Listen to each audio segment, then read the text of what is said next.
Morning, अस्सलाम वालेकुम। सुबह के मैं आपको कहेंगे खुश आमदीद। मेरे साथ है मोहम्मद शुएब, मेरे साथ है सबीन फारूक।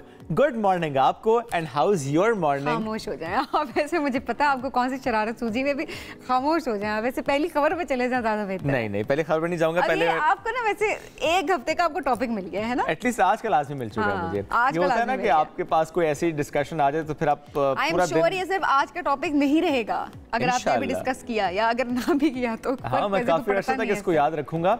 अब नाज़रीन पूछना चाह रहे हैं कि हम बात क्या कर रहे हैं, तो मैंने सवाल किया सबीन से, हाउ वाज योर मॉर्निंग। तो सबीन बताएं व्हाई, व्हाट हैपेंड। कभी-कभी ऐसा होता है कि आपका दिन की शुरुआत अच्छी नहीं होती। ऐसा नहीं मैं कहूंगी पूरा दिन अल्लाह करे अच्छा गुजरे, पर शुरुआत अच्छी नहीं थी। हुआ क्या था? Really bad.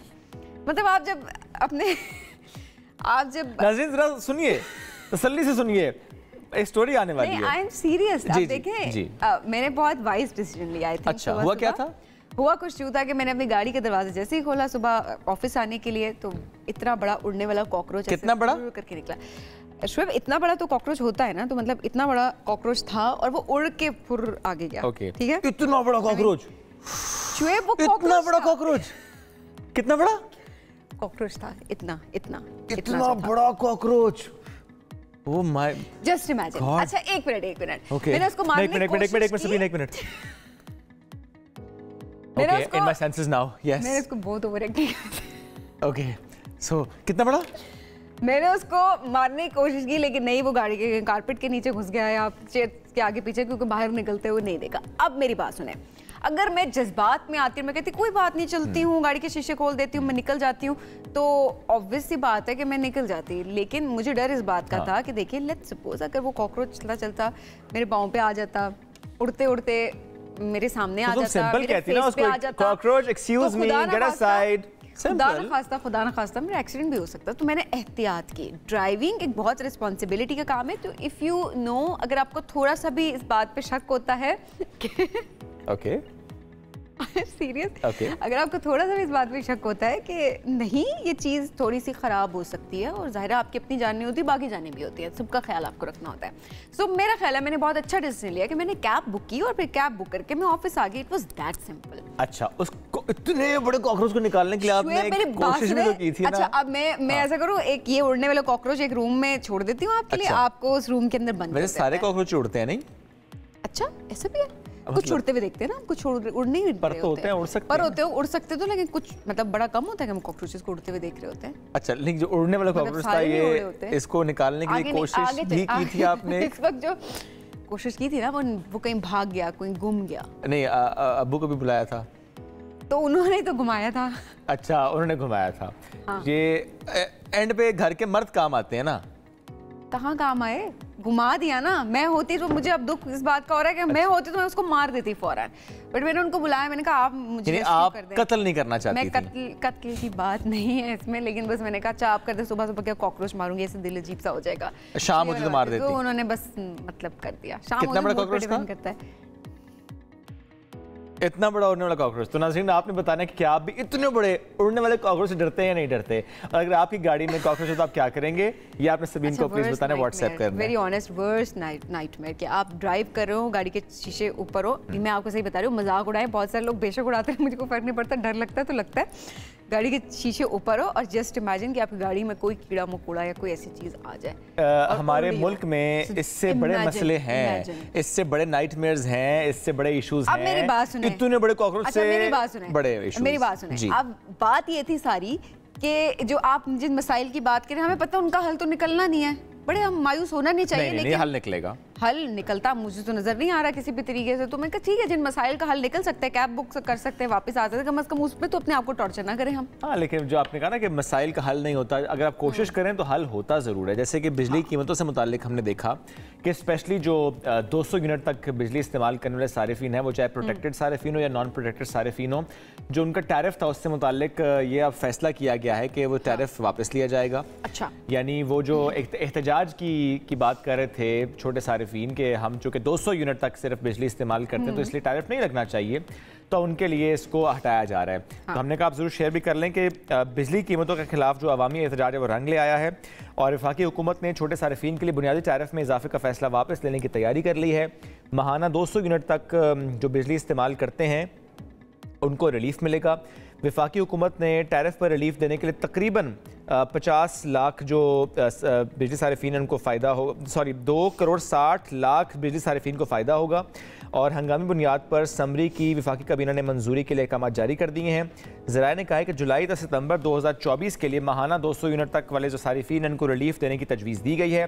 वफाकी हुकूमत टैरिफ पर रिलीफ देने के लिए तकरीबन 50 अरब रुपए की सब्सिडी देगी और मालूम हुआ है कि माहाना 1 से 100 यूनिट नॉन प्रोटेक्टेड सारिफीन के टैरिफ में 7 रुपए 11 पैसे इजाफा मंजूर किया गया था और माहाना 101 से 200 यूनिट नॉन प्रोटेक्टेड सारिफीन की टैरिफ में 7 रुपए 12 पैसे इजाफा मंजूर किया गया था। लेकिन बहरहाल अभी कहा जा रहा है कि इसको वापस लिए किया जाएगा। एंड एक जो और ख़बर है वो ये है कि लाहौर, मुल्तान, फैसलाबाद समेत पंजाब भर में जो 500 यूनिट तक बिजली इस्तेमाल करते हैं उनको सोलर दिए जाएंगे, यानी सोलर पैनल्स दिए जाएंगे। इसकी वज़ीर आला पंजाब मरियम नवाज साहबा ने मंजूरी भी दे दी है। तो कल से इस पर बहुत ज़्यादा बात भी हो रही है, चूँकि ज़रा कहा था कि 200 यूनिट तक बिजली मुफ्त दी जाएगी। तो अभी अगर सोलर पैनल दिए जाते हैं, लेट्स सी किस प्लान के तहत दिए जाते हैं, किसको दिए जाते हैं और क्या वाकई फिर कोई पैसा नहीं लिया जाएगा उनसे। लेट्स सी इसको किस तरह से एग्जीक्यूट किया जाएगा इस प्लान को। चलें जी, लेट्स सी। मेरा तो नो कमेंट है इस बारे में, जब तक हो नहीं जाता तब तक चुप रहना बेहतर है। ओके, ठीक। खबर की हद तक सही। अभी हम थोड़ा अपना तज्जिया, अपने एक्सपीरियंस उसको थोड़ा बचा के रखते हैं। सही है, लेकिन ज़ाहिर उम्मीद तो है ना। हाँ, उम्मीद तो है, सही बात है। होपलेस आपको कभी भी नहीं होना चाहिए, होपफुल रहना चाहिए और अगर एंड प्रेशर बिल्ड करते रहना चाहिए इनको। उनकी वो बातें याद कराते रहना चाहिए कि आपने ये वादा किया था, या आपके मंशूर में ये था, या आप ये दावा करते थे, तो you have to do this. ये नहीं हो सकता कि आप कहें कि अच्छा वो तो बस मायूस हो गए, कुछ नहीं हो सकता, अब हम बैठ जाते हैं, अब हम कुछ नहीं करते। तो ऐसा आपने नहीं करना, आवाज उठाते रहे, क्योंकि आपके हक की बात है। अपने हक के लिए आवाज उठाते रहना चाहिए ताकि कुछ ना कुछ तो हो। Something is better than nothing. इसके बारे में भी सबीन कहा गया ना कि 90% जो पेमेंट है, अभी तो कहा जा रहा है कि वो गवर्नमेंट देगी, 10% आपने खुद देना होगा। अच्छा, तो लेट्स सी क्या होता है इसमें, आगे चलकर बढ़ेंगे आगे। और बात करते तरीके क़याम है पाकिस्तान में कायद-ए-आज़म मोहम्मद अली जिन्ना का जो दस्ते बाजू रहीं, उनकी हमशीरा मादरे मिल्लत फातिमा जिन्ना, उनकी आज 57वीं बरसी मनाई जा रही है। मादरे मिल्लत फातिमा जिन्ना की पैदाइश जिन्ना ख़ानदान में 30 जुलाई 1893 को कराची में हुई थी। जिन्ना बाई पूंजा और मेथी बाई के 7 बच्चों में सबसे छोटी थी और फातिमा जिन्ना को मादरे मिल्लत यानी कौम की माँ के लक़ब से जाना जाता है। और वो तजर्बाकार और काबिल एहतराम खातून, सियासी रहनुमा और दांतों की सर्जन भी थीं। पाकिस्तान के मारूफ बानियों में से एक, और 1923 में मुंबई में एक डेंटल क्लिनिक खोला था और तवील अरसे तक उसमें काम किया। पाकिस्तान बनने के बाद उन्होंने महाजिर ख़वातीन के लिए पाकिस्तान विमेंस एसोसिएशन के नाम से एक इदारा कायम किया। फातिमा जिन्ना की किताब मेरा भाई, इसको बहुत मकबूलियत मिली, जो कायद-ए-आज़म मोहम्मद अली जिन्ना की सवाने उमरी है। इस किताब को कायद-ए-आज़म अकेडमी ने 1987 में शाया किया था। फातिमा जिन्ना 9 जुलाई 1967 को कराची में इंतकाल कर गई थीं और उन्हें बानी पाकिस्तान कायद-ए-आज़म मोहम्मद अली जिन्ना के मज़ार में दफन किया गया था। बिल्कुल जी। वुमेन एम्पावरमेंट की जब हम बात कर रहे होते हैं, ख़वातीन के आगे बढ़ने की बात कर रहे होते हैं, ये काफ़ी अर्सा पहले, ज़ाहिर है कई दहाई पहले हमने देखा कि वो शुरू हो गया था। और ये एग्जाम्पल मोहतरमा फातिमा जिन्ना साहिबा की हम सबके सामने है। चलें जी, आगे बढ़ते हैं और बात करते हैं कि कहाँ काली घटाएं छाएंगी, कहाँ बादल होंगे, कहाँ बादल और सूरज की आंख मचोली जारी रहेगी। आज मेरे दिल के मौसम की आज बात नहीं होगी। दिल का मौसम आज उदास है। सुबह सुबह जब मैंने इतनी आपको दर्दनाक कहानी सुनाई, उदास तो ना कहें उसको, मौसम की बात कहूँगी ऑनेस्टली। मतलब सुबह सुबह आपका इंशाल्लाह मेरा आज का दिन बहुत अच्छा होगा, होपफुल होगा। बट लेट्स सी के मौसम किस तरफ हमें लेकर जाता है। इस्लामाबाद की बात करेंगे। इस्लामाबाद में कम से कम जो है आज 27 डिग्री सेंटीग्रेड, ज़्यादातर 36 डिग्री सेंटीग्रेड है। लाहौर की बात करेंगे कम से कम 29, ज़्यादा से ज़्यादा 36 डिग्री सेंटीग्रेड है। कराची की बात करेंगे कम से कम 30, ज़्यादा से ज़्यादा 37 डिग्री सेंटीग्रेड रहेगा। और इसके अलावा हम अगर बात करें पेशावर की तो कम से कम 28, ज़्यादा से ज़्यादा 37 डिग्री सेंटीग्रेड। कोयटा में कम से कम 20, ज़्यादा से ज़्यादा 30 डिग्री सेंटीग्रेड रहेगा। तो ये है जी आज का मौसम। वैसे तो सूरज दिखाई दे रहा है, लेकिन अचानक से जिस तरह ये जो मौसम है मानसून का, इसमें समझ नहीं आ रही होती कि कब फ़ौरन जो है वो बारिश हो जाए। अच्छा, बारिश का बड़ा कम इम्पैक्ट हम मौसम के ऊपर देख रहे होते हैं क्योंकि ह्यूमिडिटी होना शुरू हो जाती है थोड़ी देर के बाद।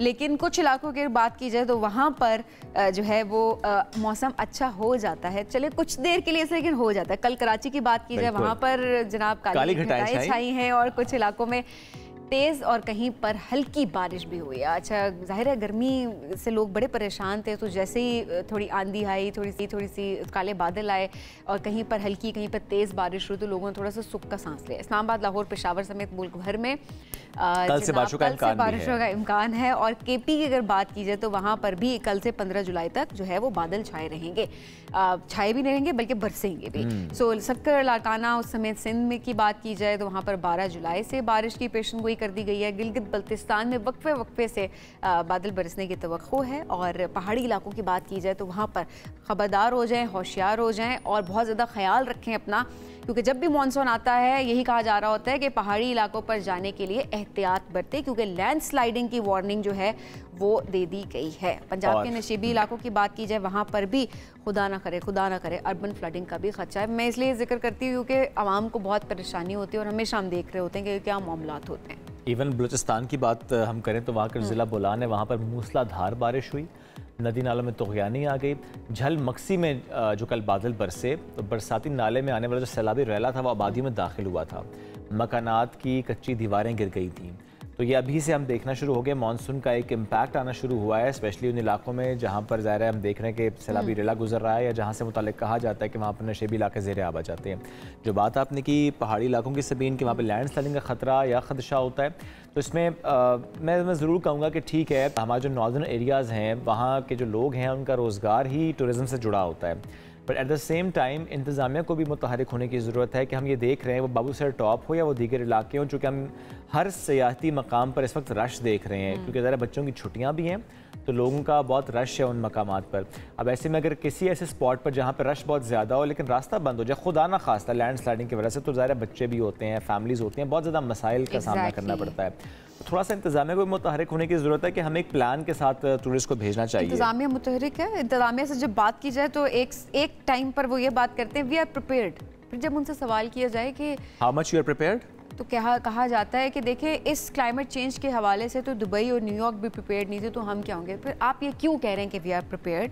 लोगों को भी उसी लिहाज से एहतियात बरतने का कहें। अगर आप ये तसल्ली दे रहे हैं वी आर प्रिपेयर्ड, हम सब संभाल लेंगे, हम सब सेट कर लेंगे, तो लोग भी फिर रिलैक्स होना शुरू हो जाते हैं। आप उनको फैक्ट बताएं कि हम इतने प्रिपेयर्ड हैं, हम इतना जो है वो कंट्रोल कर सकते हैं, इससे ज़्यादा हमारी कैपेसिटी नहीं है, तो ये एहतियात लोगों को बरतनी है। तो ये थोड़ा सा मेरे ख्याल में यहाँ पर ना पॉलिटिकल पॉइंट स्कोरिंग को साइड पर रखना चाहिए। लोगों की जान और माल है ना, उसकी हिफाजत सबसे पहले करनी चाहिए। हर चीज़ में पॉलिटिकल पॉइंट स्कोरिंग की तरफ जा रहे होते हैं हमारे हुक्मरान, हम प्रिपेयर्ड हैं, हम ये कर देंगे।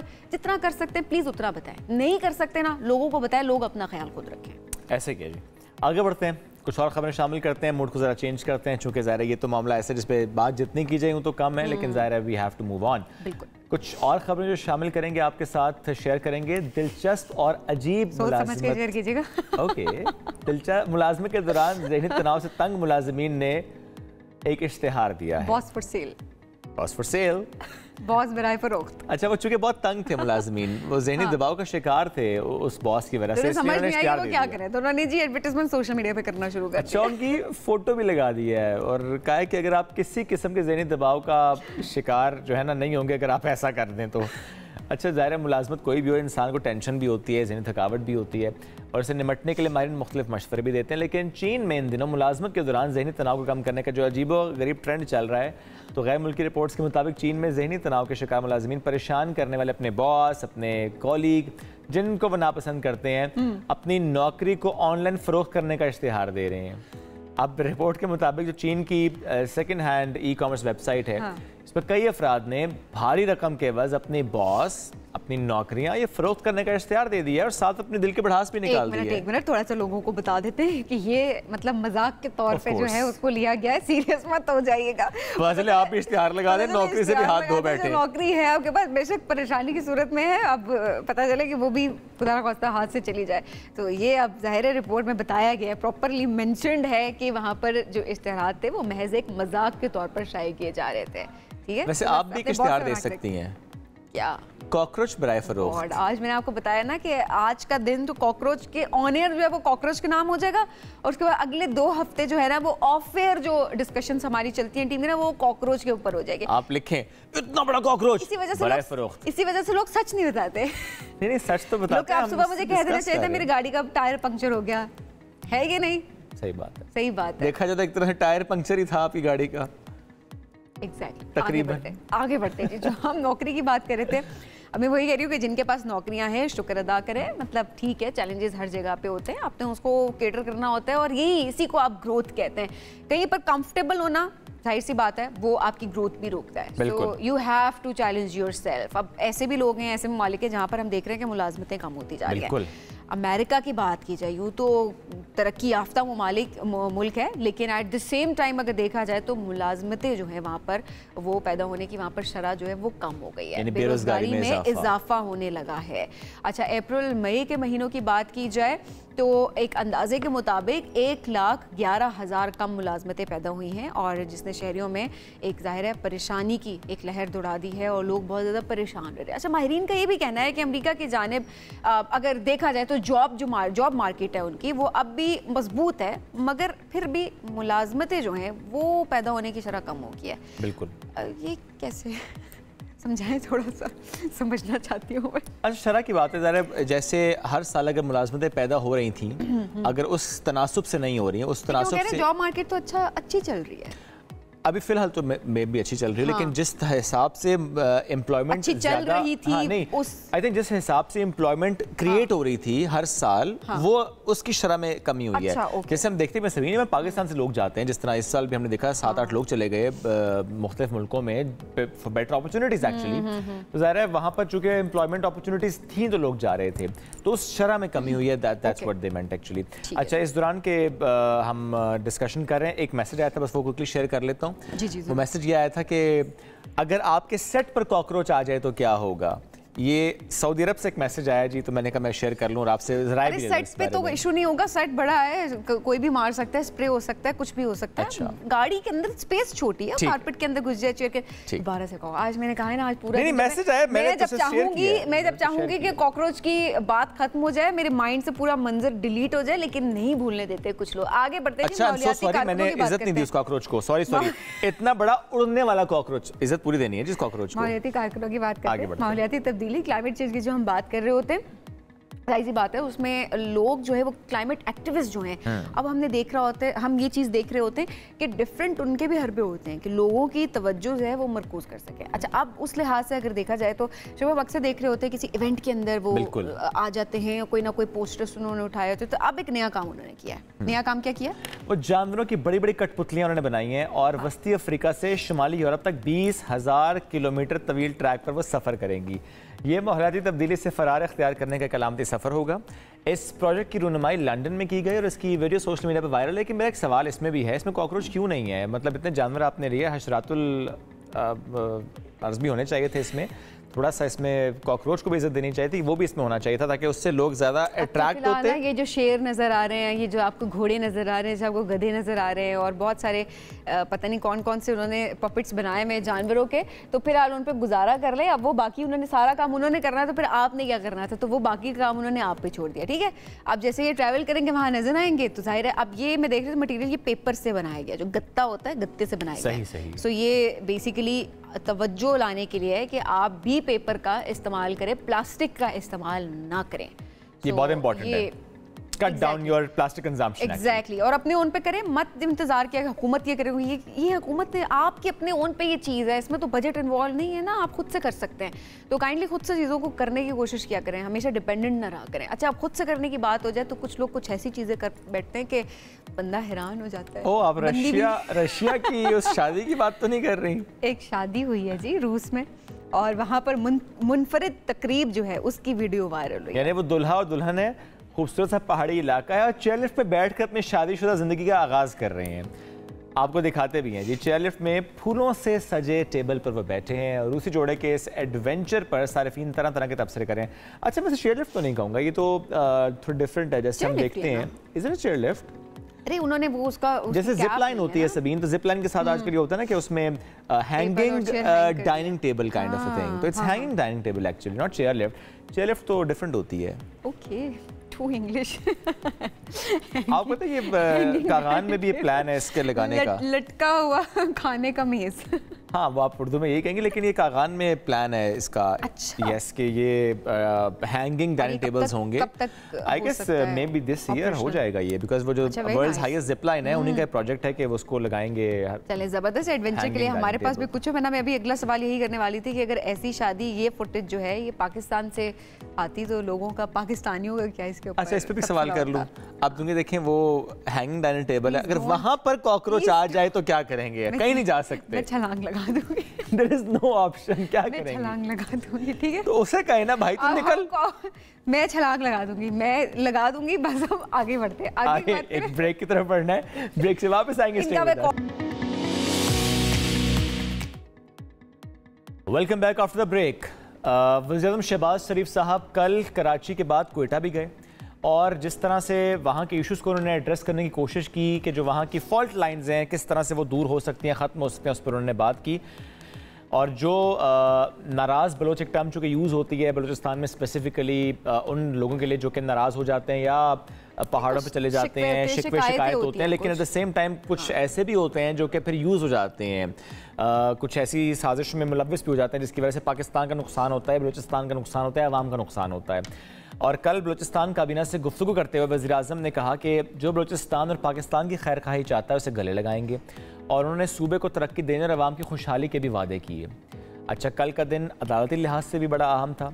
सुप्रीम कोर्ट ने जुल्फ़िकार अली भुट्टो की फांसी से मुतालिक जो सदारती रेफरेंस पर तफसीली फैसला जारी किया था और कीने की अदालत ने भी सहाफ़ी अरशद शरीफ का कत्ल गैर आइनी और गैर कानूनी करार दिया और अदालत ने फैसला दिया कि अरशद शरीफ का जो कत्ल है वो शनाख्त में गलती का नतीजा नहीं बल्कि उन पर गोली चलाने वाले पुलिस एहलकारों के खिलाफ कार्रवाई की जाएगी।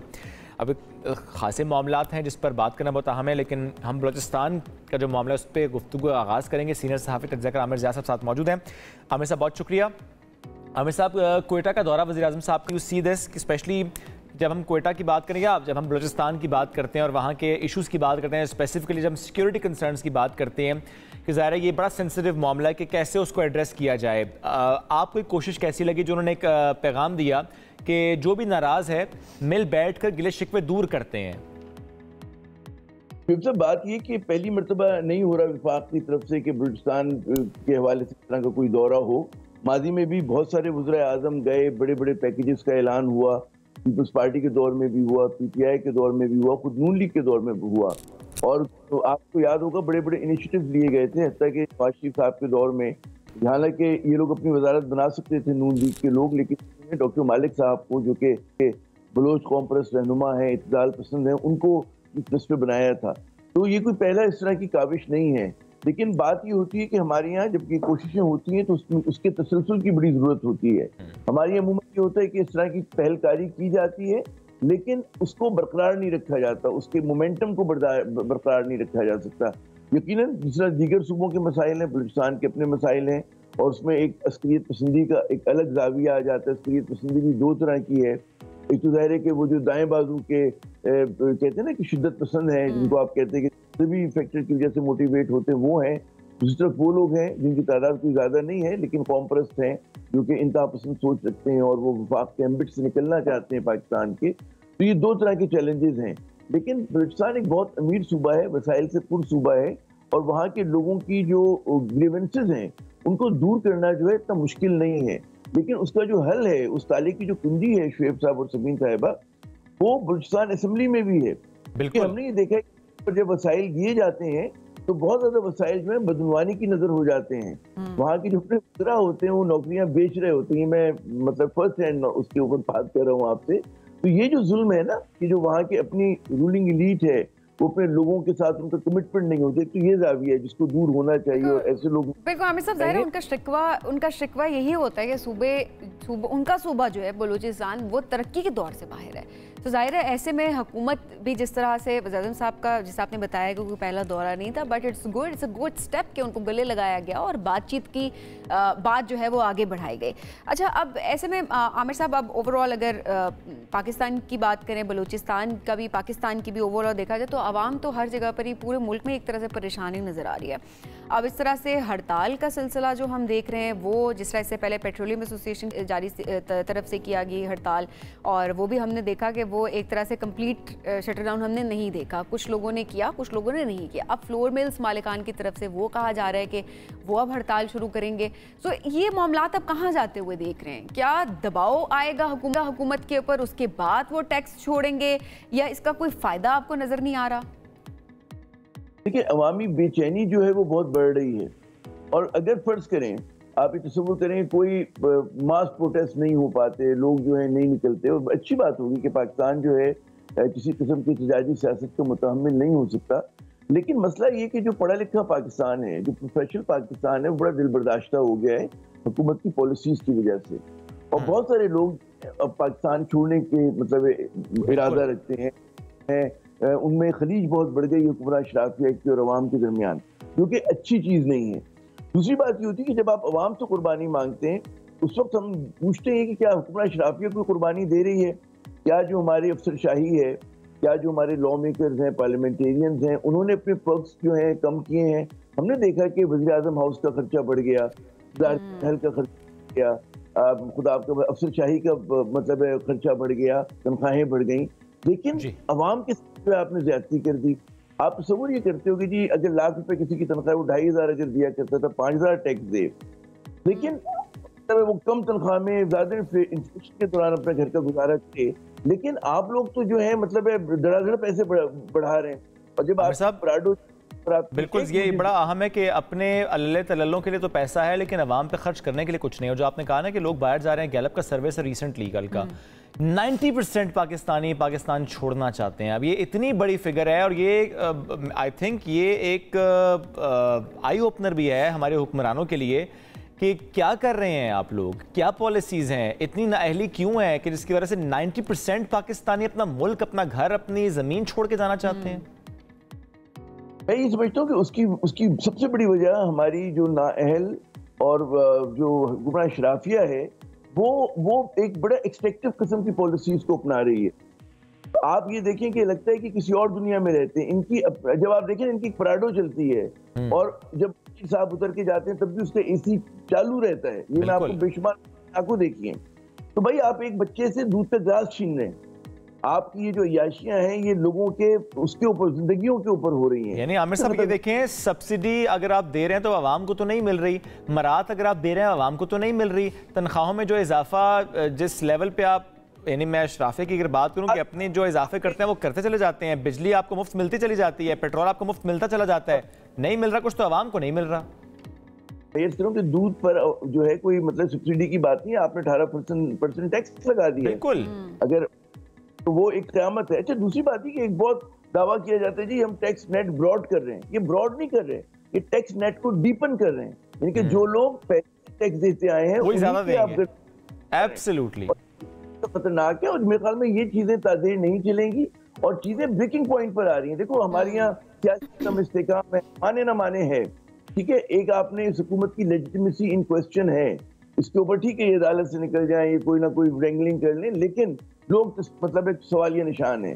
मैशत आपसे नहीं चल रही है, फॉरेन अफेयर्स में आप सही नहीं कर पा रहे। आमिर साहब, हालात हमारे सामने ही है। अच्छा आमिर साहब, मैं चाहूँगी एक चीज़ में आपको कमेंट, आपका तज्जिया मैं ज़रूर लेना चाहूँगी। अच्छा, हमने इलेक्शन से पहले भी देखा, हम यही बात कर रहे थे कि ये जो इस वक्त मौजूदा हुकूमत है, हम नून लीग की बात की जाए और उसके बाद जो बाकी इत्तेहादी हैं उनकी बात की जाए, हम यही बात कर रहे थे कि नौजवानों के साथ इनका कनेक्शन बिल्ड नहीं हो पाए। ये अपनी रवायती सियासत पर कायम रहते हैं और ये उसी लिहाज से आगे बढ़ते रहते हैं। आज की अगर बात की जाए, अब हुकूमत में है, चीज़ें इनके हाथ में है। अब जिस तरह शोएब ने जिक्र किया कि इतने % नौजवान जो हैं वो मुल्क छोड़ने की बात कर रहे हैं, आज भी आपको क्या लगता है कि जो अभी मौजूदा हुकूमत है, मैं नून लीग की बात कर रही हूँ, मैं पीपल्स पार्टी की बात कर रही हूँ, इत्तेहादियों के भी साथ साथ मैं बात करना चाहूँगी, क्या आज भी वो जो गैप है हमारे नौजवानों के साथ, क्या वो फिल करने की कोशिश की जा रही है? क्योंकि मैंने नहीं देखा कि ये सर्विस की बार बार जिक्र हो रहा है, टीवी शोज में ये चीज़ें डिस्कस हो रही हैं, सोशल मीडिया पे ये चीज़ें डिस्कस हो रही हैं। मैंने नहीं देखा कि कोई हुक्मरान बाहर आया हो, किसी ने प्रेस कॉन्फ्रेंस की हो, किसी ने सोशल मीडिया पे पोस्ट की हो और हमारे नौजवानों के ये जितने भी तहफ़्फ़ुज़ात हैं उनको हल करने की कोशिश की हो। बड़ा अहम सवाल है। दो मैं नुकात आपके सामने पेश करूंगा। पहले तो पाकिस्तान की बदकिस्मती ये है कि 20वीं सदी के जहन ने 21वीं सदी के पाकिस्तान पे कब्जा किया हुआ है, और ये बहुत बड़ा एक वो है, डिस्कनेक्ट है।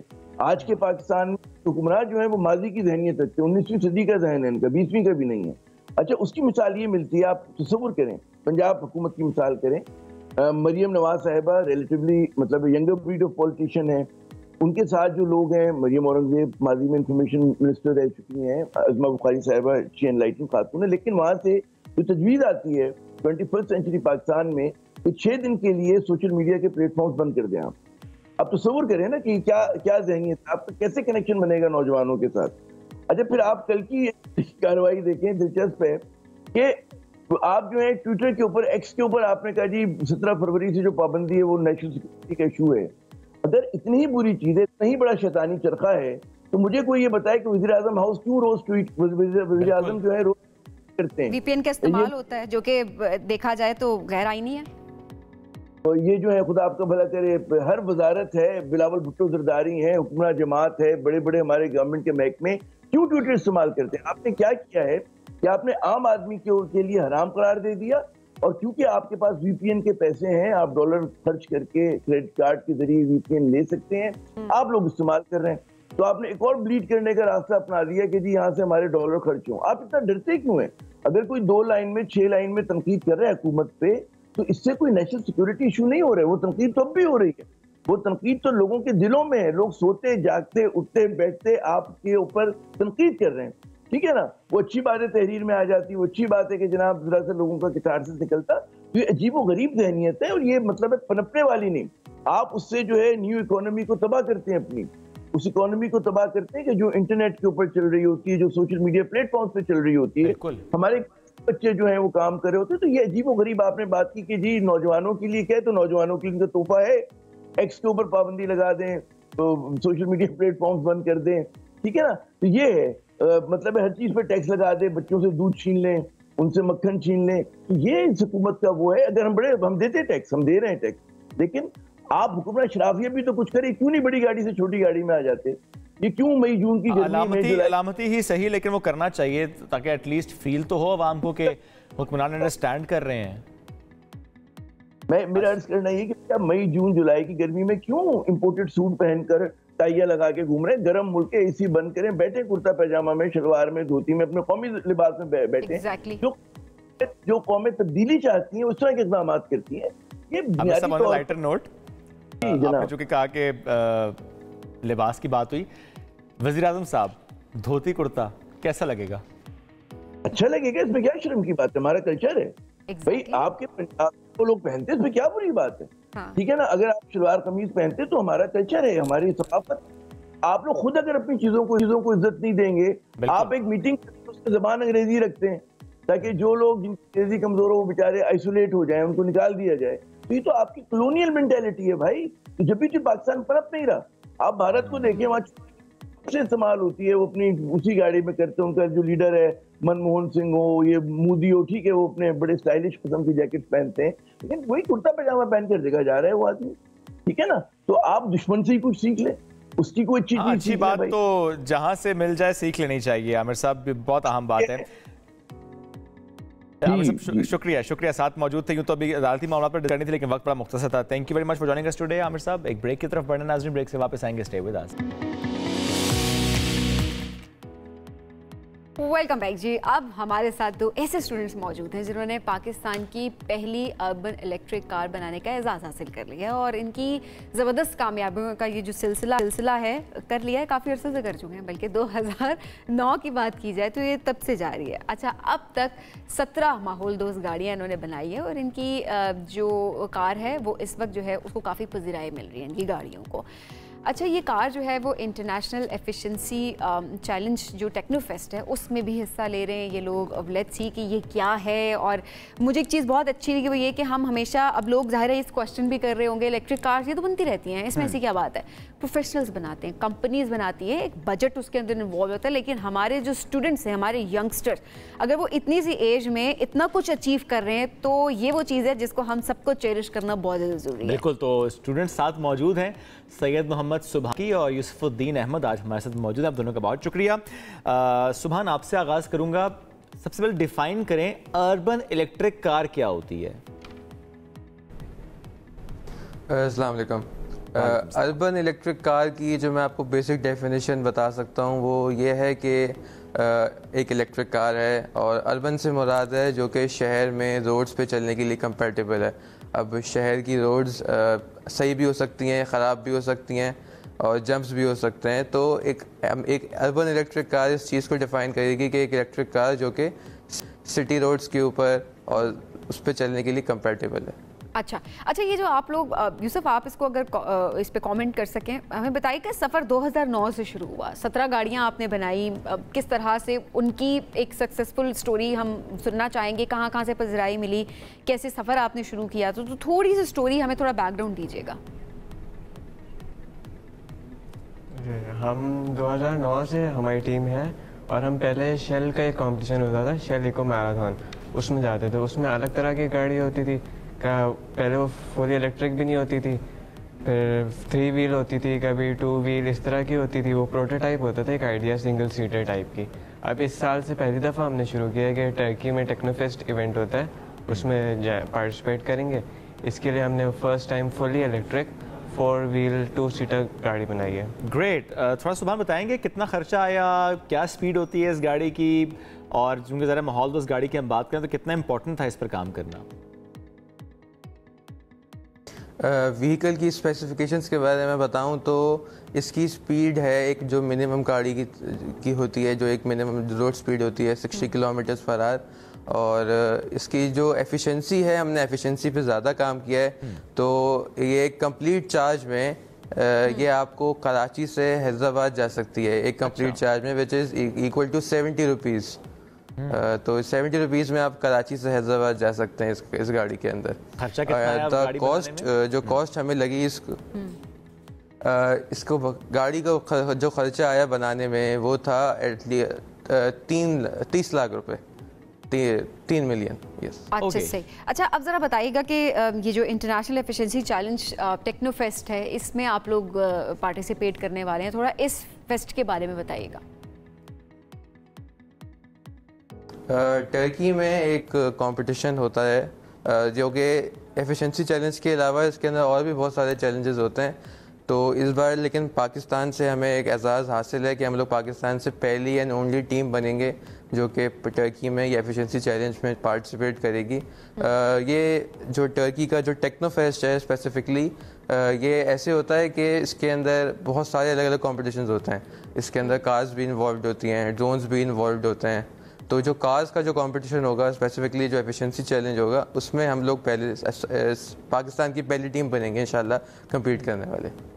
अच्छा, अब ये ज़ाहिर है आपने जो कहा 30 लाख में आप लोगों ने बना ली गाड़ी और 70 रुपये फ़ी किलोमीटर पे आप इसकी एफिशिएंसी की बात भी कर रहे हैं, तो ऐसे में फ्यूचर में क्या देखते हैं? ज़ाहिर है अगर हम ये इतने में एक गाड़ी बना सकते हैं, जब बल्क में अगर काम करें, कमर्शलाइजेशन की तरफ जाएँ तो चीज़ें तो और आसानी की तरफ चली जाएंगी, नहीं?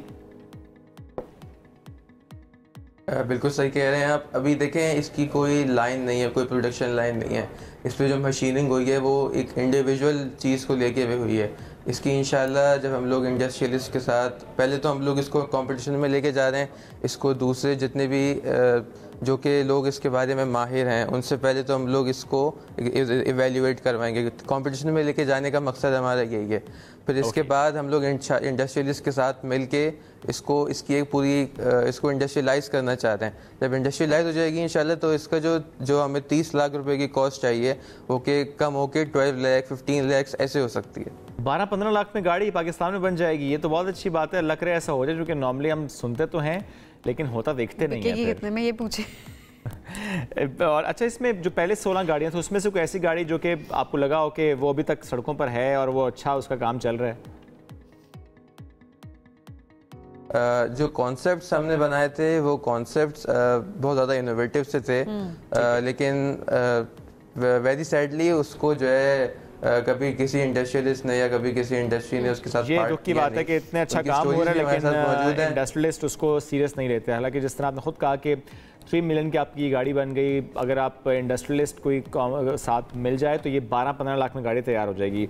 एनीवेज जी, we wish you all the best, एक तो इस टेक्नोफेस्ट के लिए भी, अदरवाइज भी उसके बाद भी जो आपने कहा कि ज़रा किसी ऐसे कॉम्पिटिशन में जाना, वहाँ की और जो प्रोजेक्ट्स आए होंगे आप उसको देखेंगे, समझेंगे, इसकी वैल्यूएशन होगी, थोड़ी सी कुछ कमियां कोताहियां रह जाती हैं वो और बेहतर हो जाएंगी, और अगर वाकई आगे चलकर सीरियस लिया जाए इसको और फिर वाकई एक प्लांट यहाँ पर लग जाए, गाड़ी यहाँ पे बन रही हो, सस्ती बन रही हो, इलेक्ट्रिक कार बन रही हो, इको फ्रेंडली कार बन रही हो, तो क्या बात है। सुभान अल्लाह, बहुत शुक्रिया ज्वाइन करने के लिए। पाकिस्तान में वक्त के साथ साथ ओ लेवल्स और ए लेवल्स के रुझान में खासा इजाफा देखा गया है, और अब बड़े शहरों के साथ साथ हम छोटे शहरों में भी देखते हैं कि मैट्रिक या एफएससी के बजाय बच्चों की जो तवज्जो होती है वो ओ लेवल्स या ए लेवल्स की तरफ होती है। अच्छा, ऐसे में वो लोग जो इससे मुताल्लिक बिल्कुल नहीं जानते, इस की अहमियत को नहीं समझते, टेक्निकलिटीज़ का अंदाज़ा उनको नहीं है, और वो कंफ्यूज रहते हैं कि what is the difference between the matric and the O levels. तो आज ये सेगमेंट उनके लिए बड़ा बेसिक सा करके हम ये चलेंगे। आप अगर हम कॉल करना चाहें, कोई सवाल करना चाहें तो आप हमें कॉल भी कर सकते हैं, सवाल भी कर सकते हैं। ये जो मज़ामीन चुनने का फैसला होता है, चूँकि ज़रा जो एक सब्जेक्ट आप चूज़ करेंगे वो डिफ़ाइन करेगा आपकी फ्यूचर डिस्कोर्स को, कि आपने आगे चलकर किस डोमेन में जाना है, किस तरफ को आपने आगे बढ़ना है, आपके प्रोफेशनल लाइफ को डिफ़ाइन करता है वो सब्जेक्ट। तो यानी ओ लेवल्स के वक्त आपके डिसीजंस आपके फ्यूचर को तय कर रहे होते हैं। तो आज इसी मौजू पर हम बात करेंगे। हमें ज्वाइन किया माहिर तालीम दबीर अब्बास सैयद साहब ने, बहुत शुक्रिया आपके वक्त का।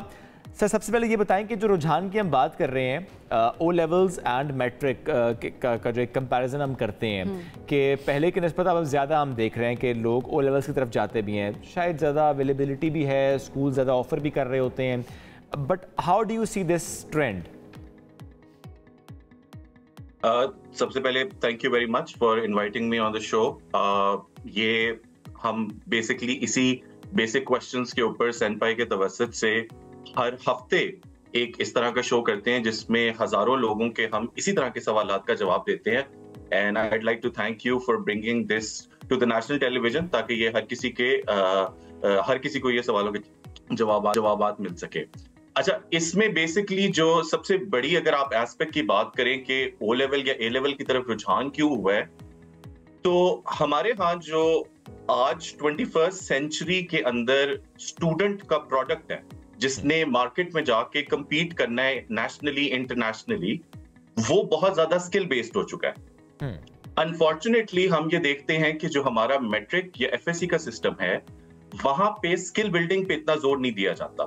इसी वजह से ये प्रोडक्ट जब निकल के बाहर जाता है और यूनिवर्सिटीज में compete करता है, जहां पे इंडिया, चाइना या यूरोप के बच्चे आए होते हैं, या इवेंचुअली इनको जॉब्स के लिए compete करना पड़ता है, तो वी फाइंड के they're short of that skill set. इसकी वजह से हमारे यहाँ जो ओ लेवल और ए लेवल का सिस्टम है, उसमें मेमोराइजेशन पे कम जोर दिया जाता है, और जो बाकी आपके स्किल सेट्स हैं जिसमें आपकी कम्युनिकेट कॉन्सेप्ट्स पे, सो कंसेप्चुअल क्लैरिटी एक अलग चीज है, लेकिन मैं इस वक्त बात कर रहा हूँ स्किल बिल्डिंग की। स्किल बिल्डिंग में आ जाती है आपकी कॉम्प्रिहेंशन स्किल्स आ जाती हैं, आपकी इंटरप्रिटेटिव स्किल्स आ जाती हैं, आपकी ग्राफिंग स्किल्स आ जाती हैं, मैथमेटिकल स्किल्स आ जाती हैं। सो हमारे यहाँ मैट्रिक या एफएससी में अनफॉर्चुनेटली एमसीक्यूज जो होते हैं, एमसीक्यूज का इंट्रोडक्शन इसीलिए किया गया था कि आपकी थोड़ी एनालिटिकल स्किल्स बढ़े, लेकिन उसमें अनफॉर्चुनेटली जो एक ट्रेंड देखा गया वो ये देखा गया कि ये एमसीक्यूज नॉर्मली बुक्स या गाइड बुक्स के अंदर से ही आ जाते हैं, तो वो अगेन मेमोराइजेशन का ही स्किल पॉलिश हो रहा होता है। वेयरएज ओए लेवल्स में होता क्या है कि आपको सर्टेन कॉन्सेप्ट्स पढ़ाए जाते हैं, और फिर उन कॉन्सेप्ट्स के लेके यू गेट अनसीन क्वेश्चंस, और उन अनसीन सिचुएशंस में आपको डिकोड पहले करना पड़ता है कि ये सिचुएशन में क्या मांग रही है आपसे, और फिर उसके बाद आप उसके जवाब देते हैं, तो उसके कोई रटे रटाए आंसर्स नहीं होते। सही है। ठीक so, है। ये एक सबसे बड़ी चीज है जिसकी वजह से हम ये देख रहे हैं कि there is a shift from matric FSc to O level. अच्छा, अब ईयर्स का भी बता दें, जिस तरह मैट्रिक हम देख रहे होते हैं 9th है, 10th है, ठीक है, मैट्रिक एग्जाम दे, 9th के एग्जाम दे दिया। अब ओ लेवल्स की बात की जाए तो 8th, 9th and 10th collective अगर देखा जाए तो ओ लेवल्स है। अच्छा, इसमें मैं थोड़ा सा आपको इलैबोरेट कर देता हूँ। इसमें ना देखें, पहली चीज तो ये है कि जिस वक्त हम ओ लेवल्स की बात करते हैं, तो ओ लेवल्स के सिलेबस के अंदर अगर आप देखें तो वो कहते हैं कि ये 2 से 3 साल के दरमियान में किया जाना चाहिए। सही। उसकी मेन वजह ये होती है, जिन ममालिक में या जिन स्कूल्स के अंदर ये 2 साल में कराया जाता है, वहां पे होता क्या है कि ग्रेड 5 से बच्चे जो हैं वो अनसीन स्ट्रक्चर्ड क्वेश्चंस और एमसीक्यूज की प्रैक्टिस कर रहे होते हैं और उनको कॉन्सेप्ट्स और स्किल बिल्डिंग के ऊपर ग्रेड 5 से ही स्टार्ट कर दिया जाता है। अनफॉर्चुनेटली सी बात यह है कि पाकिस्तान के अंदर हमारे यहाँ कोई मिडिल स्कूल के एजुकेशनल स्टैंडर्ड्स नहीं है। व्हेन आई से स्टैंडर्ड्स, यानी आप यूरोप में उठा के देख लें तो वो सर्टेन स्टैंडर्ड्स इशू करते हैं कि हर स्कूल ने जो भी करिकुलम पढ़ाना है उसमें ये स्टैंडर्ड्स एग्जीक्यूट होने चाहिए। पाकिस्तान में इस तरह की कोई चीज नहीं है। इसकी वजह से मिडिल स्कूल का जो आपका करिकुलम है वो बहुत हॉप स्पॉच होता है। दूसरी चीज ये है कि हमारे यहाँ मिडिल स्कूल के अंदर बहुत से टीचर्स को ये नहीं सिखाया जाता कि अनसीन सवाल कैसे, देखें एग्जाम सेटिंग जो है ना वो इन इटसेल्फ एक बहुत बड़ा स्किल है जो कि जब तक एक टीचर को नहीं उसके अंदर ट्रेन किया जाएगा तो वो ये नहीं कर सकता अनसीन। फिर उस केस में वो यही कर रहा होता है कि वो बुक या वर्क बुक के अंदर से सवाल निकाल के जो बच्चों ने ऑलरेडी किए होते वो देते हैं। अब इस तरह के मिडिल स्कूल के सिस्टम के बाद जब बच्चा ग्रेड 9 में आता है तो देखिए स्किल जो है ना, स्किल बिल्डिंग, वो एकदम से, अगर मिसाल के तौर पे आई स्ट्रगल इन स्पीकिंग और आपने मेरा कॉन्फिडेंस को बहाल करना है, मुझे पब्लिक स्पीकर बनाना है, तो ये ओवरनाइट नहीं हो सकता। ये नहीं हो सकता कि मैं 2 रातें लगाऊं और मैं पब्लिक स्पीकर बन जाऊं। मुझे ओवरऑल इस स्किल को बार बार अपने पॉलिश करना पड़ेगा, एग्जीक्यूट करना पड़ेगा और फिर जाके मैं किसी लेवल। इस वजह से नॉर्मली जिन स्कूलों में middle school check point system जो कि कैम्ब्रिज का ही एक सिस्टम है उससे मिला जुला नहीं होता या अनसीन स्किल या कॉन्सेप्चुअल क्वेश्चंस नहीं होते, वहां पे 2 साल का ओ लेवल जो है वो प्रॉब्लमैटिक हो जाता है। बिकॉज ग्रेड 9 के अंदर बच्चा आता है, सबसे पहले उसके ऊपर ये भार पड़ता है कि उसने एक अनसीन पेपर करना है, फिर उस अनसीन पेपर पे उसने स्किल्स एग्जीक्यूट करने हैं और फिर उसके ऊपर ये भी प्रेशर होता है कि 2 सालों के बाद उसने ये पेपर देना है। उससे बेहतर जो ऑप्शन होती है वो ये होती है कि आप ग्रेड 9 बच्चे को एक ब्रीदिंग स्पेस दें जिसमें वो अपने जो गैप्स हैं मिडिल स्कूल के उनके ऊपर काम करे, कॉन्सेप्ट्स बेहतर करे। और क्योंकि जो आपको ग्रेड 9 के अंदर पहला पेपर आता है ना वो आपको कैम्ब्रिज के ही पेपर से आना शुरू हो जाता है और वो इतने पेपर्स हैं कि ये हो नहीं सकता कि ग्रेड 9 के बच्चे वो सारे के सारे पेपर्स कर ले। सो वो डिफैक्टो कहीं ना कहीं से अनसीन पेपर्स बन जाते हैं। यहाँ पे ग्रेड 9 एक तरह से आपका कह लें वो साल होता है कि जिसमें आप अपने गैप्स पूरे करते हैं और स्किल बिल्ड करते हैं। और उसके बाद फिर 10 और 11 में पाकिस्तान में नॉर्मली रुझान ये है कि 10 में आप 2 या 3 पेपर दे देते हैं और उसके बाद बाकी सारे के सारे पेपर आप ग्रेड 11 में देते हैं। तो ऑन एवरेज रेकमेंडेड ये होता है कि आप ओ लेवल 3 सालों में करें और ग्रेड 9 में अपने बच्चे को ये, क्योंकि नॉर्मली यहाँ पे होता क्या है कि 8 तक बच्चा 90% ले रहा होता है और एकदम से 9 में आके उसके 50-60% नंबर आना शुरू हो जाते हैं और पेरेंट्स परेशान, बच्चा परेशान। और हमारे यहाँ बच्चों के अंदर जो सेल्फ रिस्पेक्ट होती है वो बहुत ज्यादा एसोसिएटेड होती है कि उनके पेरेंट्स उनको कैसे व्यू कर रहे हैं। So it becomes a very traumatic year for them if it's very pressure ridden. और अगेन क्योंकि बहुत से पेरेंट्स ने मैट्रिक एफएससी किया होता है तो उनके दिमाग में तो यही होता है ना कि तुम बस कमरा बंद करो, रातें लगाओ। स्किल बिल्डिंग वैसे नहीं होती, स्किल बिल्डिंग को थोड़ा सा टाइम देना पड़ता है। इस वजह से रेकमेंडेड ये होता है कि 9 में आप बच्चे को थोड़ा सा रूम दे ताकि वो अपने स्किल बिल्ड करे, कॉन्सेप्ट बेहतर करे और फिर उसके बाद आराम से। हमारा तो ये होता है जी फर्स्ट पोजीशन आ जाए, बोर्ड में ये पोजीशन आ जाए, first second position, third position, तो वो उसी रेस में एग्जैक्टली वो उसी रेस में ही लग जाते हैं। अब जो आप ओ लेवल्स की बात करें वहां पर, हाँ जी, यहाँ पे मैं थोड़ी सी एक और इंटरेस्टिंग बात कर दूं कि ओ लेवल्स के अंदर ना ये फर्स्ट सेकंड का कोई कॉन्सेप्ट नहीं होता। ओ लेवल में पूरी क्लास के एज भी आ सकते हैं, ए स्टार्स भी आ सकते हैं, या पूरी क्लास के नहीं भी आ सकते हैं, ग्रेड्स होते हैं। सो इस वजह से उसमें अगेन अब this allows us to do collaborative, यानी कि मैंने अपने ओ ए लेवल के अंदर सब बच्चों को पढ़ा के अपना ग्रेड इंप्रूव कर लिया।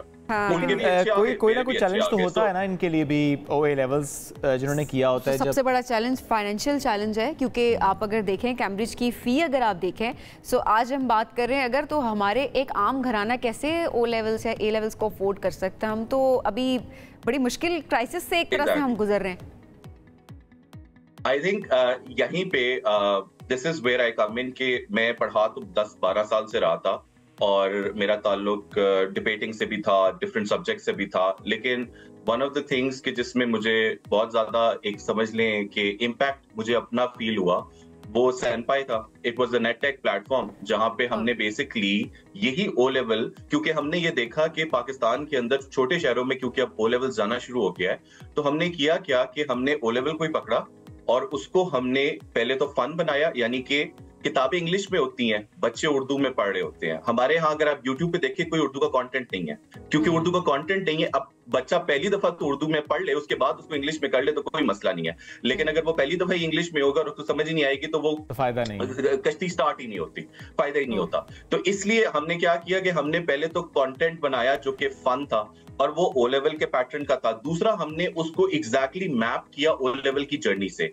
तीसरा, हमने ये किया, मैंने समझ लें 3 सालों के अंदर जब ओ लेवल्स में कर रहा था तो 3 महीने के क्रैश कोर्स के लिए जितने पैसे दिए थे उतने पैसे आप पूरे 3 साल के लिए दे सकते हैं इस सिस्टम में, जहां पे आपको कंटेंट भी मिलेगा, जहां पे आपको हम एक मेंटोर असाइन करते हैं। मेंटोर बेसिकली आपकी प्रोग्रेस देख रहा होता है और साथ साथ आपको एक थपकी दे रहा होता है कि देखो तुम्हारा कंपैरिजन इर्द गिर्द के लोगों से नहीं है, तुम्हारा कंपैरिजन तुम्हारे पिछले वर्जन से।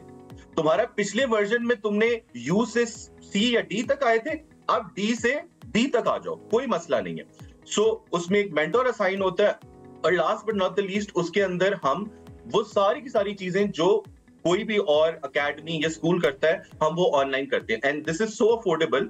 हमें 3 साल हो गए हैं और हमें पाकिस्तान के डिफरेंट शहरों से ये एक अच्छा काम है जो आप लोग कर रहे हैं, ये ज़रा बहुत अच्छा, ज़रा ज़्यादा से ज़्यादा होनी भी चाहिए। चैलेंज की बात हम कर रहे हैं दबीर, अफोर्डेबिलिटी ज़रा ये आपने कहा आप लोग इसको एड्रेस कर रहे हैं। एक चीज़ सिर्फ और बता दें कि उसके बाद जब यूनिवर्सिटी लेवल पर जाना होता है, जब हम एग्जाम्पल देते हैं इंडिया चाइना की, तो हमारे यहाँ कितने % इस वक्त जो बच्चे हैं तालीमी मैदान में वो ओ लेवल्स की तरफ है, कितने बच्चे मैट्रिक की तरफ हैं परसेंटेज में, अगर हम इसको कर सकें सेग्रीगेट?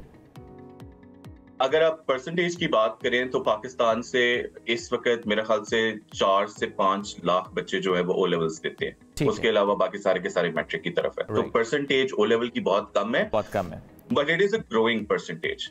और यूनिवर्सिटी में एडमिशन के लिए फिर मुश्किल होती है जी, मैं उसके ऊपर हाँ, एक तो पहली चीज ये है कि पाकिस्तान के अंदर कन्वेंशनली हमारे यहाँ या तो इंजीनियर बना रहे हैं बच्चों को या डॉक्टर बना रहे हैं। अल्लाह का शुक्र है कि हम एक ऐसी जनरेशन से हैं जहां पे दूसरे और प्रोफेशंस भी आना शुरू हो गए हैं। सो जब आप ये जो कॉन्सेप्ट है ना कि जी ओ लेवल जो है ए लेवल कर लें तो यूनिवर्सिटी एडमिशन में प्रॉब्लम होती है, इसका सिर्फ ताल्लुक थोड़ा सा मेडिसिन से है और वो भी पॉलिसीज की वजह से था कि जिस वक्त ओ लेवल के बच्चे उनके मार्क्स कन्वर्ट होते थे गवर्नमेंट या सेमी गवर्नमेंट यूनिवर्सिटीज के लिए, यानी कि ये बड़ा एक नीश प्रॉब्लम है कि किसी ने भी अगर गवर्नमेंट मेडिकल यूनिवर्सिटी के अंदर जाना है और उसके मार्क्स जब कन्वर्ट होते हैं तो वो थोड़े से कम हो जाते हैं। और क्योंकि मेडिसिन में बहुत कट थ्रोट कंपटीशन होता है तो वहां नंबर पे कंपटीशन है, अदरवाइज नहीं होता। बिल्कुल, लेकिन और ज़रा इंटरनेशनली रिकॉग्नाइज्ड है फिर तो जिस तरह आजकल हम देख रहे हैं रुझान भी बच्चों का बाहर जाना पड़ता है, ये मसला हल हो गया है। ये मसला भी ठीक हो गया दबीर, बहुत शुक्रिया। बड़े अच्छे तरीके से एक तरह से ना सारे कॉन्सेप्ट्स आपने क्लियर कर दिए कि अब लोग ज़ाहिर लोगों को समझ नहीं आ रही थी, पेरेंट्स को समझ नहीं आ रही थी कि बच्चों को मैट्रिक करवाएं, बच्चों को ओ लेवल्स की तरफ भेजें। तो जाहिर है बहुत आसान अल्फाज में आसान तरीके से आज हमने सबको समझाने की कोशिश भी की और जाहिर है खुद भी हम इस चीज़ को समझें। बहुत शुक्रिया प्रोग्राम में ज्वाइन करने के लिए। नाज़रीन, बढ़ेंगे एक ब्रेक की जानिब, stay with us. Welcome back. जिस आगे मैं आपको कहेंगे खुशामदीद। एक सवाल आपके लिए, एक सवाल आपके लिए भी, मतलब एक ही सवाल आप दोनों से करना चाहूँगी। सवाल ये है कि मुझे ये बताएं, क्या आप प्रोसेस्ड फूड खाते हैं? मेरा ख्याल है हम जो खाना खा रहे हैं नॉर्मली वो प्रोसेस्ड होता है। क्या आप अल्ट्रा प्रोसेस्ड फूड खाते हैं?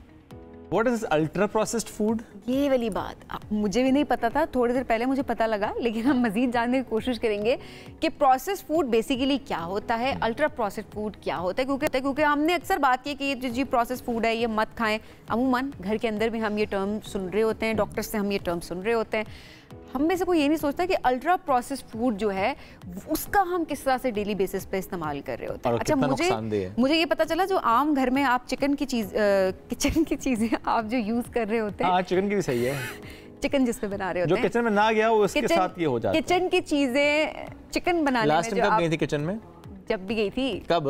अरे वो टॉपिक ही नहीं आज का, वो अच्छा। कल रखेंगे, कल पूछना हमसे, ठीक है? कल का टॉपिक आपके लिए मैंने डिसाइड कर लिया है। अच्छा, सो अब उसमें ज़ाहिर है हमें पता नहीं होता कि हम किन किन चीज़ों का रोज़मर्रा पे इस्तेमाल करें और उसकी क्या कॉम्प्लिकेशंस हैं और किस तरह से हमारे बच्चों को और हमारी हेल्थ पे उसका बहुत बुरा असर हो रहा है। तो आज इसी वाले से बात करते हैं। न्यूट्रिशनिस्ट डॉक्टर मिनाहिल हारून हमारे साथ मौजूद हैं। डॉक्टर साहिबा कैसी हैं आप? वालेकुम अस्सलाम, मैं बिल्कुल ठीक, आप लोग कैसे हैं? अल्हम्दुलिल्लाह बिल्कुल ठीक ठाक। ये प्रोसेस्ड और अल्ट्रा प्रोसेस्ड क्या फ़र्क है? प्रोसेस्ड फूड जैसे हमारे पास होल फूड्स होते हैं, उनको जब हम नेचुरली ट्रांसफॉर्म करते हैं, लाइक वी फ्रीज देम, या हम उन्हें कट करते हैं, या अगर हम बाहर से लेट्स से एक एप्पल लेकर आ रहे हैं और उसको हम ब्लेंडर में डाल के ब्लेंड करते हैं, दैट इज़ कॉल्ड प्रोसेसिंग, ठीक है? Okay. और जो हमारे पास अल्ट्रा प्रोसेस्ड आता है, that is chemically changed food. मतलब उसमें हम केमिकल्स भी यूज़ कर रहे हैं, एडिटिव्स भी हैं, कलरिंग एजेंट्स भी हैं। जो चीज़ हमारे किचन में अवेलेबल नहीं है वो चीज़ें हम उसमें डाल रहे हैं। Processed food is not bad, ये कह सकते हैं? क्योंकि इट इज़ मिनिमली बैड। लेकिन एक सेब अगर आप लेकर आ रहे हैं, सेब तो नेचुरल एक फ्रूट है, आप वो खा रहे हैं, आप उसको ब्लेंड भी कर रहे हैं, तो आप सेब को ही ब्लेंड कर रहे हैं, तो ये तो लेकिन जब हमारे पास एप्पल आता है उसको भी हम केमिकल लगाते हैं ताकि वो एक उसका जो कलर है वो अच्छा रहे, ठीक है? लेकिन जब हम उसे घर लेकर आ रहे हैं, वॉश कर रहे हैं और ब्लेंड कर रहे हैं, दैट इज कॉल्ड प्रोसेसिंग। और उसके बाद उसके अंदर आप जब फ्लेवर्स ऐड करेंगे, क्रीम ऐड कर रहे होते हैं, तो जाहिर है वो फिर अल्ट्रा प्रोसेस्ड फूड बन जाता है। लेकिन ये इंडस्ट्री की तरफ से होता है, ये हम घर में नहीं कर सकते। अच्छा, यानी जो चीज़ तैयार मिल रही है हमें, जिस तरह हम फ्रोजन आइटम्स की बात करते हैं, तो वो है अल्ट्रा प्रोसेस्ड। अच्छा, फॉर एग्जांपल नगेट्स, इवन जो फ्रोजन चिकन आता है, क्या वो भी प्रोसेस्ड हो, अल्ट्रा प्रोसेस्ड होता है? जी जी, उसकी शेल्फ लाइफ इंक्रीज करते हैं ना हम लोग केमिकल्स लगा के, तो इसलिए वो अल्ट्रा प्रोसेस में आता है। ठीक है, even ketchups, ketchup, tomato paste और ये सब कुछ हमारे पास है। हाँ, अच्छा, ये जो गार्लिक का पेस्ट हम लेके आते हैं बॉटल्स में, और हम ये कह रहे होते हैं जी घर के अंदर खाना बन रहा है, साफ सुथरा खाना है, नेचुरल चीज़ें डल रही हैं, तो इसमें ऐसी क्या बात? तो अगर आप वो पेस्ट, टोमेटो पेस्ट है या फिर गार्लिक का पेस्ट है, अगर आप वो ऐड करते हैं तो आप अल्ट्रा प्रोसेस फूड ही खा रहे हैं घर के अंदर भी। जी, ऐसा ही है, क्योंकि वो शेल्फ लाइफ इंक्रीज करने के लिए हमें उसमें केमिकल्स डालने पड़ते हैं, और आपने देखा होगा उसका टेस्ट बहुत अच्छा होता है एज़ कम्पेयर टू जब हम घर में एक टोमेटो सॉस या पेस्ट बना रहे हैं, तो उसका टेस्ट वैसा नहीं होता। तो टेस्ट को इंक्रीज करने के लिए भी हम उसमें बहुत सारे केमिकल्स डालते हैं। अब ये केमिकल्स कौन कौन से होते हैं और इसका हमारी हेल्थ पे क्या नुकसान होता है? इस पर डिफरेंट आ जाते हैं हमारे पास, मोनोसोडियम ग्लूटामेट आ जाता है, सोडियम आ जाता है, इसके अलावा हमारे पास बेतहाशा है, मतलब हम उन्हें नेम नहीं कर सकते। और इसमें यह है कि अभी तक रिसर्च के मुताबिक हमें पता नहीं चला कि डायरेक्टली इनका क्या अफेक्ट आता है बॉडी पे, लेकिन बहुत सारी डिजीज़ हैं जो इनके साथ एसोसिएट हो रही हैं। फॉर एग्ज़ाम्पल, हमारा जो ऑरल माइक्रोबायोम है, यानी कि हमारे जो माउथ में बैक्टीरिया होता है, जब हम कोई भी अल्ट्रा प्रोसेस्ड फूड खाते हैं तो वो सिग्नल देता है हमारे ब्रेन को बार बार कि एक स्ट्रेस क्रिएट हो रहा है। इसी वजह से आजकल डिप्रेशन बहुत ज़्यादा जो है वो कॉमन है। इसके अलावा जब हम ऐसे खाते हैं चीज़ें तो हमारे टेस्ट बड्स बहुत ज़्यादा एक्टिव हो जाते हैं, लाइक हमारा दिल करता है एक चिप्स के बाद 3 और खाएं, 4 और खाएं, ये हमारे ब्रेन पे उस टेस्ट का अफेक्ट जाता है। अच्छा, ये नहीं, वो जो एक टेस्ट एनहांसर ऐड किया है उसकी वजह से दिमाग को जो सिग्नल जा रहा है वो स्ट्रेस को कॉज कर रहा है? स्ट्रेस कॉज कर रहा है, क्योंकि वो उसमें नेचुरल इंग्रेडिएंट्स ऐसे हैं जो जाके ब्रेन के इर्द गिर्द ऐसी लेयर बना लेते हैं, जिसकी वजह से आजकल मेमोरी लॉस भी बहुत ज़्यादा हो रही है, जैसे कि डिमेंशिया।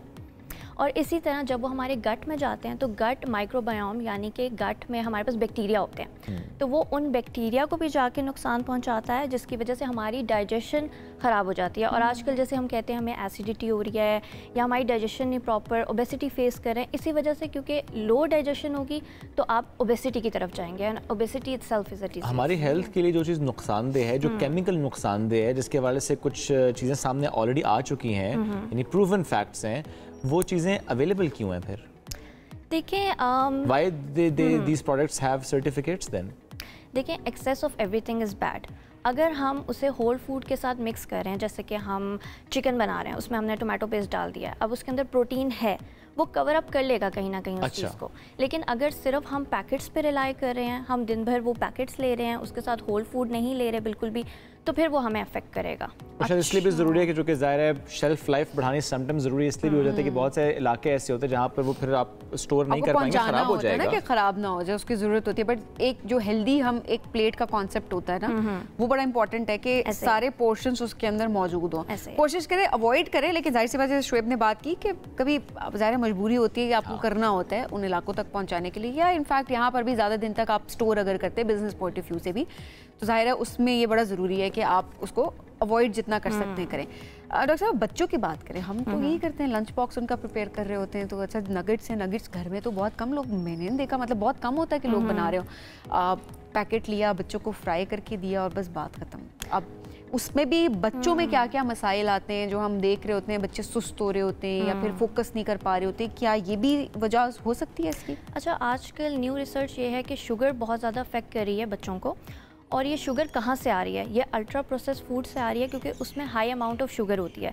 अगर तो आप नॉर्मल शुगर घर में यूज़ करते हैं, गुड़, हनी, वो आपको अफेक्ट नहीं करेगा, लेकिन जब बात प्रोसेस फूड की आती है तो शुगर अफेक्ट कर रही है, उनके ब्रेन को अफेक्ट कर रही है, उनका मेमोरी लॉस हो रहा है, वो एजुकेशन में अच्छे नहीं हैं, फिज़िकल एक्टिविटी बिल्कुल अच्छी नहीं है। तो ये सारी चीज़ें उनको जब वो बड़े होंगे तो फिर साइड इफ़ेक्ट की फॉर्म में उनके सामने आएगा। डॉक्टर साहब चीनी अल्ट्रा प्रोसेस में आती है? जी, चीनी अल्ट्रा प्रोसेस में आती है जी। रिफाइंड शुगर की हम बात कर रहे हैं। रिफाइंड शुगर जी। गुड़ बेहतर है? गुड़ बेहतर है, लेकिन आजकल उसको भी रिफाइन किया जा रहा है। आप देखें कि नेचुरल सोर्स से जो गुड़ आ रहा है वो बेटर है एज कम्पेयर टू द गुड़ that is coming from ultra process. मतलब जो पैकेज फॉर्म है ना चीज़, वो आप अवॉइड करें या वो उसको अल्ट्रा कम प्रोसेस्ड है। क्योंकि वो केमिकल के थ्रू उसको ऐसे ही प्रिजर्व है। किया हुआ है। हाँ जी। अच्छा, कोई फ़ायदा भी होता है अल्ट्रा प्रोसेस्ड फूड का? जी होता है। अब मैं आपको बड़ी मज़े Now की you're बात बताने लगी हूँ। जैसे हमारे घरों में दूध आता है, ठीक है। अब I am very sorry to all the milkman, हो सकता है आप में से कुछ ऑनेस्ट भी हों, कुछ डिसऑनेस्ट होते हैं। तो वो क्या करते हैं कि वो मिल्क के अंदर ना ऐसी चीज़ें ऐड कर देते हैं जो हमारे हेल्थ को इन अल्ट्रा प्रोसेस से भी ज़्यादा अफेक्ट करेगा, क्योंकि उन लोगों को नॉलेज नहीं होती कि हमने दूध में क्या डालना है, ठीक है। तो इस वजह से हम तब कहते हैं कि आप डब्बे का दूध ले लें, that is more beneficial for you, क्योंकि उसमें जो है हम लोग कैल्शियम को भी इंक्रीज़ कर सकते हैं, ठीक है, एज़ कम्पेयर टू जो खुला दूध हमारे पास आ रहा है। That is not that much beneficial, क्योंकि हमें पता नहीं है कि मिल्क मैन उसमें क्या डाल और रहा वही है। मेरी बात है, देखिए अगर आपको पता है कि वो अच्छे सोर्स से आ रहा है और आपको आप ट्रस्ट करते हो, तो जाहिर सी बात है जो नेचुरल चीज़ है उसका तो कोई निमुल बदल नहीं है। ऐसे नहीं, ही लेकिन देखें इसमें बात यह है कि एक तरफ हम खुद डिस्करेज कर रहे हैं अल्ट्रा प्रोसेस्ड फूड्स को, लेकिन उसके बरक्स हम कह रहे हैं कि खुला दूध ना लें, आप अल्ट्रा प्रोसेस्ड दूध ले लेंगे, तो अजीब सी बात होगी, जो कि केमिकल्स तो है ना उसमें, उसकी शेल्फ लाइफ बढ़ाने के लिए। बेशक उसमें है, लेकिन जो केमिकल मिल्क मैन इसमें ऐड कर रहा है ना दूध में, वो ज़्यादा खतरनाक है। मसलन क्या क्या ऐड कर रहे हैं? हमने सुना है फॉर्मलिन भी ऐड की जाती है। ऐसा ही है, उसके अंदर सरफ जो होता है ना, मैंने देखा है कि वो भी पानी के साथ मिक्स करके, अक्सर ऐसी वीडियोस आई हैं सोशल मीडिया पे कि वो करें, उनको ना आइडिया नहीं होता कि इसमें क्या डालना है। सरफ डालने से क्या होता है? उसकी झाग बनती है वही जब हम तो दूध उबालते हैं, तो वो तो टेस्ट भी नहीं आ जाता वैसे। वो मेरे लोगों को तो ख्याल पता में होता। उसको बहुत नेग्लिजिबल अमाउंट में यूज़ करते हैं। तो जब हम दूध को उबालेंगे ना, तो वो उसके ऊपर बबल्स बड़े अच्छे बनते हैं, तो हम कहते हैं वो हमारा दूध बड़ा खालिस बड़ा है, गाढ़ा दूध है। हाँ ऐसे ही है। अब हमें डीप डाउन तो नहीं पता कि वो क्या क्या चीज़ें यूज़ कर रहे हैं, लेकिन जो सुनने में आ रहा है क्या वो यही है। दूध का टेस्ट कराना आसान होता है कि चेक कर लें कि इस दूध में कितना सर्फ है और कितना दूध है, यानी वो दूध का दूध और सरफ का सरफ हो जाए? देखिए, आप अगर उसको उबालेंगे, अगर तो उसके ऊपर मोटी लेयर आती है तो वो ठीक है। अच्छा। हाँ, अगर उसके ऊपर पतली लेयर बन रही है तो फिर वो ठीक नहीं है। अच्छा, जो दही हम लेके आते हैं, घर में कुछ लोग बना रहे होते हैं ज़ाहिर है, लेकिन वो ऑब्वियसली अगर आप उसी दूध से बना रहे हैं तो उसका कोई फ़ायदा नहीं है। दही भी हम अक्सर कह रहे होते हैं बड़ा मीठा दही है, और जो मीठा दही हो रहता है तो घर वाले भी भेजते हैं अच्छा जी उसी दुकान से, लेकिन वहाँ का जो दही है वो बड़ा मीठा है, तो वो भी इसी तरह से उसमें भी ऐड किया जाता है। शुगर डाल रहे हैं, चीज़ें डाल रहे हैं, लेकिन देखें इसमें भी डिफरेंट वेरिएशन आ जाती है। अगर आप मार्केट से लेते हैं अल्ट्रा प्रोसेस, जो लो फैट हमारे पास योगर्ट आती है, that is good for people those are suffering from cholesterol या ऐसी कोई बीमारियों से, ठीक है। तो उसमें हमारे पास कोई चॉइस नहीं रहती, हमें जाके अल्ट्रा प्रोसेस लेना है। अब जैसे ग्लूटेन इंटॉलरेंस वाले लोग हैं, वो ग्लूटेन नहीं ले सकते, so they have to go to the market and get gluten free products. तो फिर ऐसे जब हमारे पास लाइनिंग आ जाती है डिजीज़ की, तो उसमें ऐसे प्रोडक्ट्स हैं हमारे पास मार्केट में जो हमारी हेल्प करते हैं। अच्छा, coming back to the milk thing, अक्सर ऐसा होता है कि एक जगह से जहाँ से आ रहा होता है दूध, वो आपको इसलिए पसंद आता है क्योंकि उसमें बलाई की लेयर बहुत अच्छी थिक आती है, लेकिन कहीं और से आप लेकर आते तो या तो बिल्कुल ही नहीं आती, या तो ऐसी आती है कि वो समझ नहीं आती कि बलाई कहें भी इसको या ना कहें। तो क्या ये डिफाइन करता है कि आपको जो उसमें बलाई की लेयर आ रही है, अच्छा इसका मतलब है दूध ठीक है, या वो भी आर्टिफिशियली क्रिएट की जा सकती है? बलाई आई गेस आर्टिफिशियली क्रिएट की जा सकती है, ठीक है। आपने देखा होगा जो हमारे पास अल्ट्रा प्रोसेस्ड मिल्क आता है, उसकी बलाई इतनी हमें नहीं मिलती, लेयर उसमें मिलती नहीं है। हाँ, मिलती ही नहीं है ना। उसमें तो मिल रहा है फैट पहले निकाल लेते हैं। हाँ जी, तो देखें जो बलाई आती है ये इतनी भी यूजफुल नहीं है, इसमें अच्छा, फैट ज़्यादा होता है। मज़े की होती है ना? मज़े की तो होती है, लेकिन अब क्या करें। सेहत का भी तो ज़्यादा ख्याल देसी रखना घी बड़ा तो बनाना जरूरी होता है ना, वो मलाई आएगी तो आप मलाई इकट्ठी करेंगे, उसके बाद देसी घी बनाएंगे, तो हम तो उस चक्कर में देख रहे हैं। सही बात है। देखिए फूडी लोग ना खाने की बात हो रही है, कुछ ना कुछ निकालेंगे इसमें, है ना? हाँ, घर में बन जाए तो उससे अच्छी क्या बात है, लेकिन मलाई नहीं आती तो। डॉक्टर साहब चीनी की अगर बात की जाए, उसके क्या असरात होते हैं आपके माइंड के ऊपर? मैं एक एडल्ट की भी बात करूँगी, इसमें बच्चों के पर्सपेक्टिव। अगर आप एक हफ्ते के लिए, मतलब 7 दिन के लिए आप चीनी नहीं लेते, आप कट डाउन करते हैं, तो आपके जहन पे, आपकी बॉडी पे उसके क्या असरात होंगे?